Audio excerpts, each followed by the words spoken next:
Good morning, YouTube.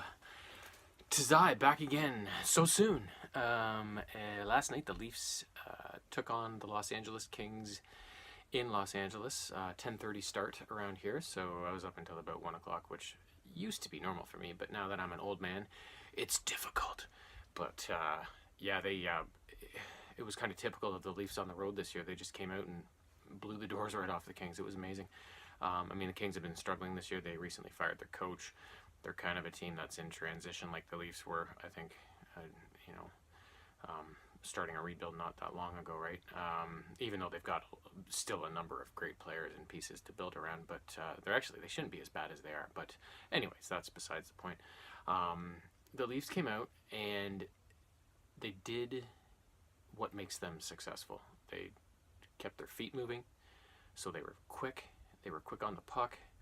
Their passes were crisp and sharp and on the tape, and they moved the puck like they were moving it at the start of the season when they had all those power plays, and there was just like bing, bing, bing, like there was no chance for the other goalie. That's the way they came out and started that game last night, and that's the way it pretty much went the entire night. Third period, it kind of evened out a bit because, a lot of times when teams get a big lead and they sit back on it and instead of stepping on the throat, right? So, which is what I'd rather them just press the attack, but teams just seem to, I don't know if it's a subconscious thing, but you fall back into that defensive shell and more clearing the puck and kind of boring hockey, right? Instead of pushing the pace and just continuing to do what you did all game to build a lead, right? So, Fred looked great in net. The goals, Kadri had 2, so he's really heating up. Tavares got his 11th, I think.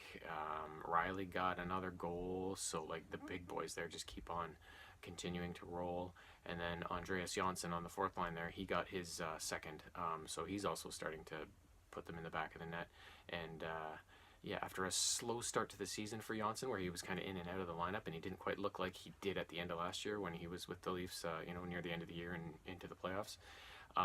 He is looking like we were used to last year. He's all over the place, skating hard. The puck stays on his stick instead of rolling off of it, and he just didn't look like himself at the start of the year. But he's starting to heat up. And then also down on the lower lines, Tyler Ennis played his best game of the year last night. I think he looked more like the Ennis of old when he used to annoy me so much when the Leafs would play the Sabres. He's a quick, darty little guy, small, little, fast guy that can change direction. You hate playing against those guys. They're so frustrating. Like last night, he had the puck on a string, like it just stayed on his stick, and that's what you're used to seeing from a guy like him, right? So he's started to play better over the last couple games, so it's nice to see him coming around as well. If they get more contributions from their lower lines as well, and then on top of the 2 big scoring lines, geez. And then on top of that, the big guys, Marner, Tavares, and Kadri all had really strong games as well. They were all over the place. Overall, it was just a really strong game in Los Angeles against what should be a tough opponent. They've got back-to-backs coming up Thursday and Friday on the road. This is a California swing they're going through, so we'll be seeing sparks again. And, you never know what to expect with Anaheim. That can always be a tough game, even though they're kind of off and on this year, I think.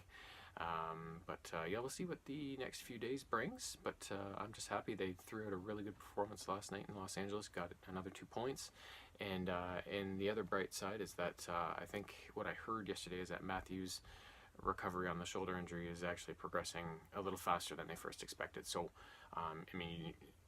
if they keep winning, you don't want them to rush him back, but the sooner he gets back in the lineup, gets his timing back, gets, back with the guys, the better, right? So that's good news as well. So we'll see what happens in the near future, and hopefully I'll be back with more good news Friday morning.